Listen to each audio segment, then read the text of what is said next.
हरे Krishna friends, आइए जानते हैं कि मार्च में एकादशी की डेट क्या है। शुभ मुहूर्त, पूजा विधि और कथा श्रवण कीजिएगा।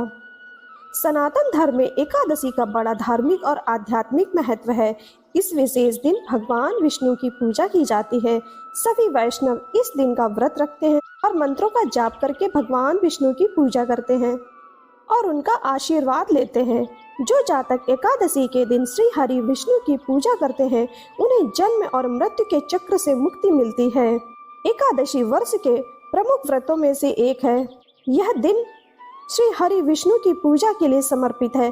धार्मिक मान्यताओं के अनुसार इस दिन का उपवास सभी व्रतों में सबसे श्रेष्ठ माना जाता है।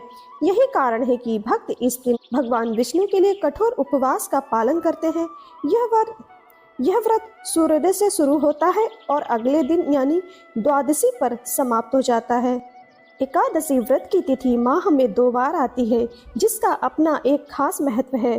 तो आइए जानते हैं शुक्ल पक्ष और कृष्ण पक्ष की एकादशी कब पड़ रही है, इसके बारे में जानते हैं।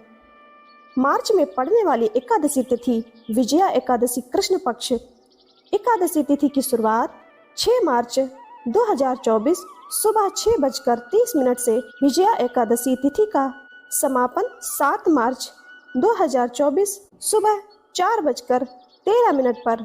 पारण का समय 7 मार्च 2024 दोपहर 1:09 से 3:31 तक। आमल की एकादशी शुक्ल पक्ष एकादशी की शुरुआत 20 मार्च 2024 दोपहर 12:21 से एकादशी का समापन 21 मार्च 2024 2:22 पर। पारण का समय 21 मार्च 2024 दोपहर 1:07 से 3:32 तक। एकादशी उपवास का महत्व। हिंदुओं में एकादशी का बड़ा धार्मिक और आध्यात्मिक महत्व है। इस दिन भगवान श्री हरि विष्णु की पूजा होती है। सभी वैष्णव इस दिन का व्रत रखते हैं और मंत्रों का जाप करके भगवान विष्णु की पूजा करते हैं। जो जातक एकादशी के दिन श्री हरि की पूजा करते हैं, उन्हें जन्म और मृत्यु के चक्र से मुक्ति मिलती है। साथ ही भगवान विष्णु अपने भक्तों के सभी पापों और कष्टों को दूर करते हैं और अपने साथ यानी बैकुंठ धाम में स्थान देते हैं। श्रोताओं, आइए श्रवण करते हैं विजया एकादशी व्रत की पौराणिक कथा। हिंदू धर्म शास्त्रों के अनुसार प्रतिवर्ष फाल्गुन कृष्ण पक्ष की एकादशी के दिन विजया एकादशी मनाई जाती है। यह एकादशी इतनी अधिक महत्वपूर्ण मानी गई है कि इसका महात्म्य एवं कथा सुनने और पढ़ने मात्र से समस्त पाप नाश हो जाते हैं। फाल्गुन मास की यह एकादशी मर्यादा पुरुषोत्तम श्री राम से जुड़ी है। इस व्रत के प्रभाव से मनुष्य को हर क्षेत्र में विजय प्राप्त होती है। इस वर्ष 6 मार्च 2024 को विजया एकादशी पड़ रही है। विजया एकादशी की कथा। विजया एकादशी की कथा के अनुसार त्रेता युग में मर्यादा पुरुषोत्तम श्री रामचंद्र जी को जब 14 वर्ष का वनवास हो गया, तब वे श्री लक्ष्मण तथा सीता जी के सहित पंचवटी में निवास करने लगे। वहां पर दुष्ट रावण ने जब सीता जी का हरण किया, तब इस समाचार से श्री रामचंद्र जी तथा लक्ष्मण अत्यंत व्याकुल हुए और सीता जी की खोज में चल दिए। घूमते घूमते जब वे मरणासन्न जटायु के पास पहुंचे, तो जटायु उन्हें सीता जी का वृतांत सुनाकर स्वर्गलोक चला गया। कुछ आगे जाकर उनकी सुग्रीव से मित्रता हुई और बाली का वध किया। हनुमान जी ने लंका में जाकर सीता जी का पता लगाया और उनसे श्री रामचंद्र जी और सुग्रीव की मित्रता का वर्णन किया।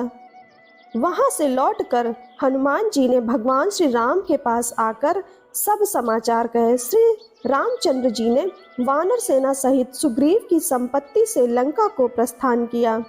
जब श्री रामचंद्र जी समुद्र के किनारे पहुंचे, तब उन्होंने मगरमच्छ आदि से युक्त उस अगाध समुद्र को देखकर लक्ष्मण जी से कहा कि इस समुद्र को हम किस प्रकार से पार करेंगे। श्री लक्ष्मण जी ने कहा, हे पुराण पुरुषोत्तम, आप आदि पुरुष हैं, आप कुछ जानते हैं। यहाँ से आधा योजन दूर पर कुमारी द्वीप में वकदालभ्य नाम के मुनि रहते हैं। उन्होंने अनेक ब्रह्मा देखे हैं।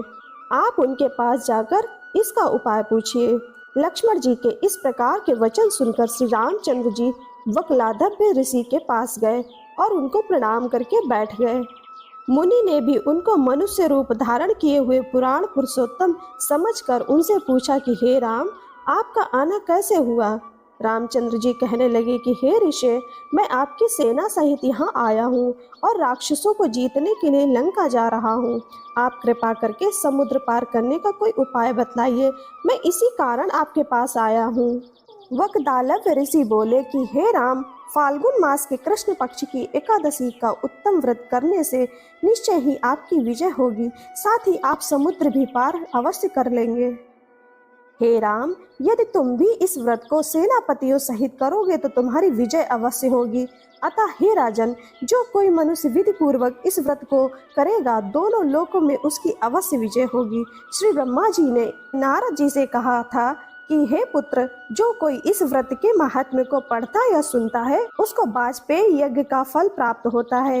इस तरह रामचंद्र जी ने ऋषि के कथा अनुसार इस व्रत को किया और इसके प्रभाव से दैत्यों पर विजय पाई। श्रोताओं, तो ये थी एकादशी, विजया एकादशी व्रत की महान पावन कथा। आप सभी का जीवन मंगलमय हो। हरे कृष्ण।